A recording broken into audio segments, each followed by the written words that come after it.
શિયાળે સોરઠ ભલો ઉનાળે ગુજરાત, વરસે તો વાગડ ભલો ઓલો કચ્છડો બારે માસ। કચ્છની ધરતીમાં અનેક સંતો ભક્તોએ ભેટ ધરી છે। એવા કંથણનાથજી દાદાને આજે આપણે વંદન કરીએ કે પ્રેમાળ પ્રદેશમાં આવી કેટલીક શક્તિઓ છે, જીવનમાં કેટલીક ચડતી અને પડતી આવી છે। એના અનેક પ્રસંગો છે, કેટલા બધા પ્રસંગો છે। કચ્છની ધરતીના આજપણની પેટાલમાં કોઈ વિરલો ગોતવા નીકળે, કોઈ સાહિત્ય સર્જન ગોતવા નીકળે તો અનેક વાતો મળે એમ છે।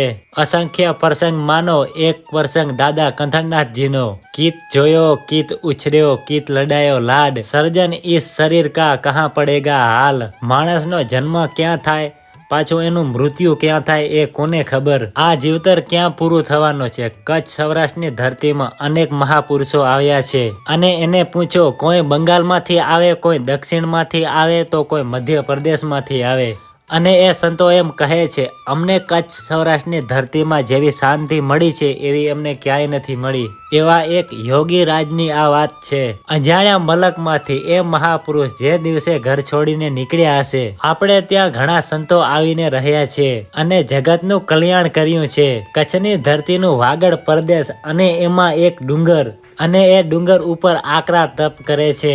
કચ્છ વાગડમાં ઘણા સંતોનો મહિમા છે, એમાં દાદા કંથણનાથજીનો અને મેકણ દાદાનો મહિમા કાંક અનેરો છે।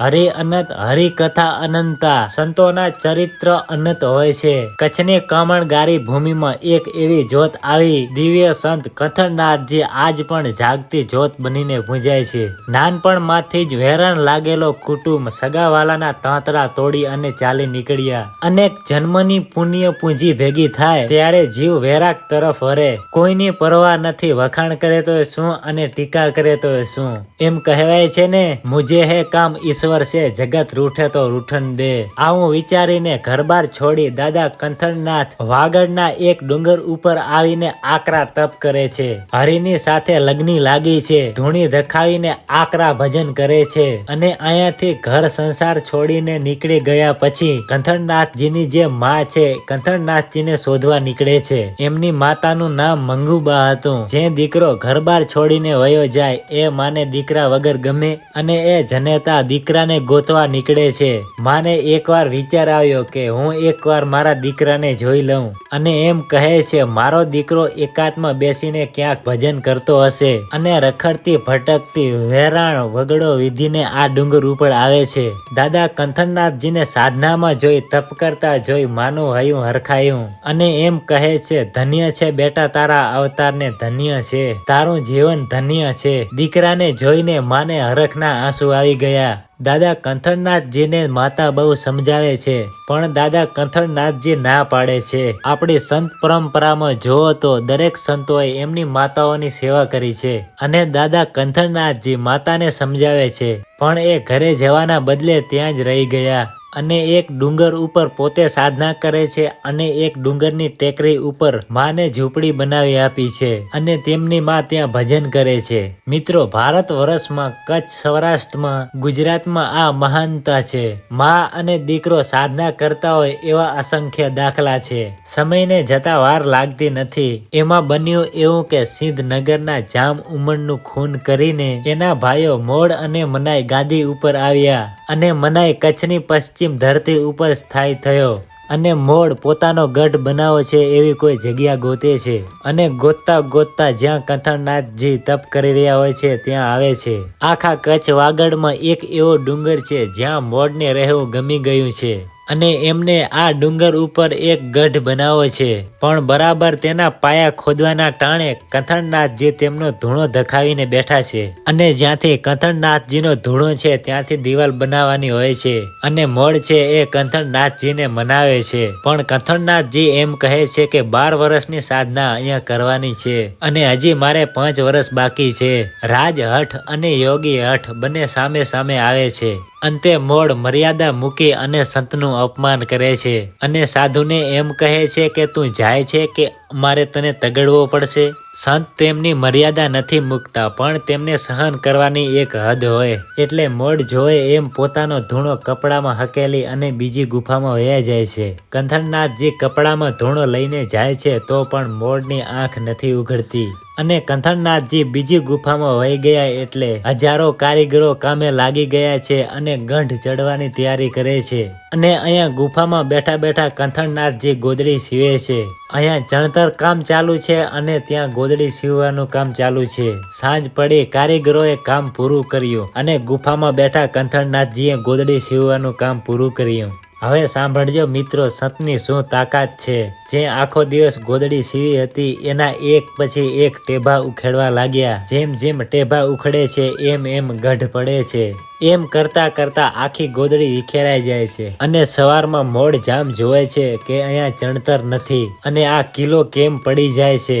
તો મિત્રો, તમને હું એક વાત જણાવી દઉં. આ કિલ્લાની માહિતી મેં તમને બધાથી પહેલા વિડીયોમાં આપેલી છે, તો એ વિડીયો જોવાનું ભૂલતા નહીં. અને આ કિલ્લાની મેં સંપૂર્ણ માહિતી આપેલી છે, તો 2-3 વિડીયો બનાવેલા છે, તો એ 3 વિડીયો જોજો જરૂરથી જરૂર. અને બીજા દિવસે પણ એવું જ થયું અને ત્રીજા દિવસે પણ એવું જ થયું અને આ કિલ્લો 7 વાર પડી ગયો હતો. સંજન માણસોએ મોડને એમ કીધું કે આ સંતનો શ્રાપ લાગ્યો છે. મોડ સમજ્યો નહીં અને ગઢ કિલ્લાનું કામ અધૂરું રહી ગયું. સમય જતા મોડને ત્યાં એક દીકરાનો જન્મ થયો અને એનું નામ છે સાળ. સાળને યુવાની આવી અને તેમના લગ્ન થયા અને થોડા સમય પછી પોતાના પિતા મોડ સાંઢ સ્વર્ગે સિધાવે છે. પણ સાળના મનમાં અરમાનો અધૂરા રહી ગયા કે મારા પિતાએ જે કિલ્લો ચડવાનું કામ અધૂરું મૂક્યું છે એ મારે પૂરું કરવું છે.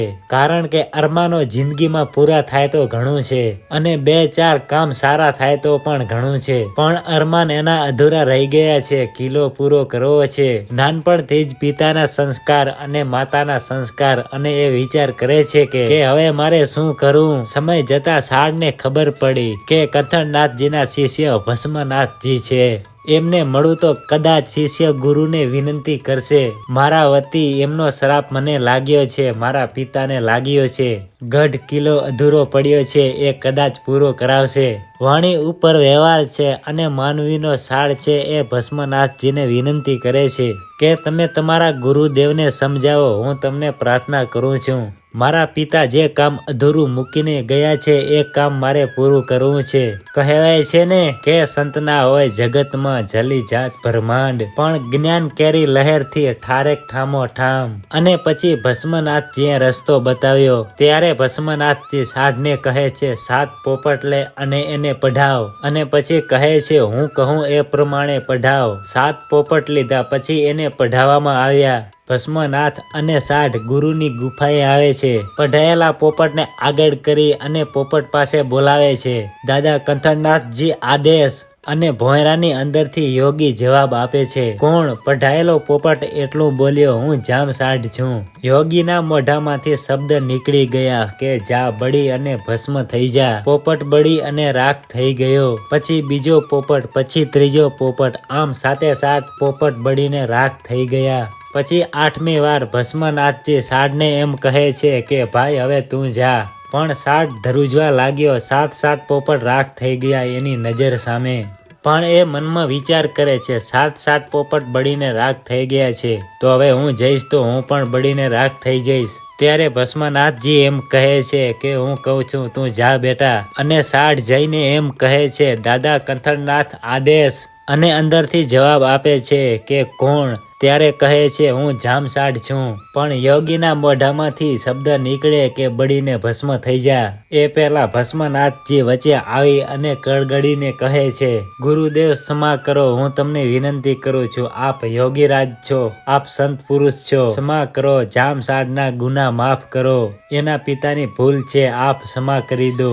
અને એમ કહેવાય છે ભસ્મનાથજીના શબ્દોથી કંથણનાથજીનો ક્રોધ શાંત થઈ ગયો. જેવો ક્રોધ શાંત થયો એટલે ભસ્મનાથજીએ એટલું કીધું ગુરુ મહારાજ આપની આજ્ઞા હોય તો હું જામ સાઢને ગુફા અંદર બોલાવું. ત્યારે કંથણનાથજી એમ કહે છે એને અંદર બોલાવો. સાઢને લઈને ભસ્મનાથજી ગુરુની પાસે જાય છે. પણ કહેવાય છે કે લાકડી પડે એમ પડી જાય છે. સાઠ ગુરુદેવને વિનંતી કરે છે, પ્રાર્થના કરે છે, સ્તુતિ કરે છે. મહાપુરુષ, મારા પિતાના ગુના માફ કરો, મારા પણ ગુના માફ કરો. તમે યોગીરાજ છો, તમને દુભાવાય નહીં. મારા પિતાએ એક ભૂલ કરી, એનું પરિણામ અમારે ભોગવવું પડ્યું છે.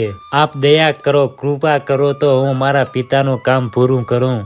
અને કહેવાય છે ને, સતનું હૃદય તો કરુણ હોય ને તો પીગળી ગયું. બહુ સાચી વાત છે મિત્રો. આપણા ગુના સામે સાધુ જોવે નહીં તો આપણે ક્યારે બચીએ નહીં. પણ કરુણતાની મૂર્તિ સંતો કહેવાય અને બધા ગુના માફ કર્યા અને આશીર્વાદ આપીને એમ કહે છે, જા બેટા, તારા કિલ્લાનું કામ શરૂ કર. કહેવાય છે કે કામ શરૂ કર્યું, સમય જતા ધીરે ધીરે 1 કિલ્લો પૂરો કર્યો અને 1 કિલ્લો અદ્ભુત બન્યો અને આજે પણ એ કિલ્લાનું નામ કંદકોટ આપવામાં આવ્યું છે. કિલ્લાની જે ખડકી છે એનું નામ સાળ ખડકી આપવામાં આવ્યું છે.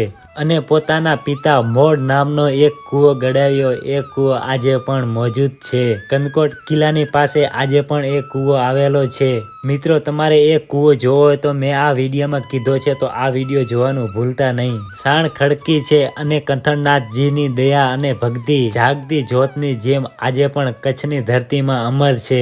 એટલે કહેવાય છે ને કે શિયાળે સોરઠ ભલો, ઉનાળે ગુજરાત, વરસે તો વાગડ ભલો, ઓલો કચ્છડો બારે માસ. તો મિત્રો, તમને અમારો વિડીયો કેવો લાગ્યો જરૂરથી જરૂર કોમેન્ટ કરીને અમને જણાવજો. અને આવા નવા ઐતિહાસિક વિડીયો જોવા માટે અમારી ચેનલને જરૂરથી જરૂર સબસ્ક્રાઈબ કરી લેજો.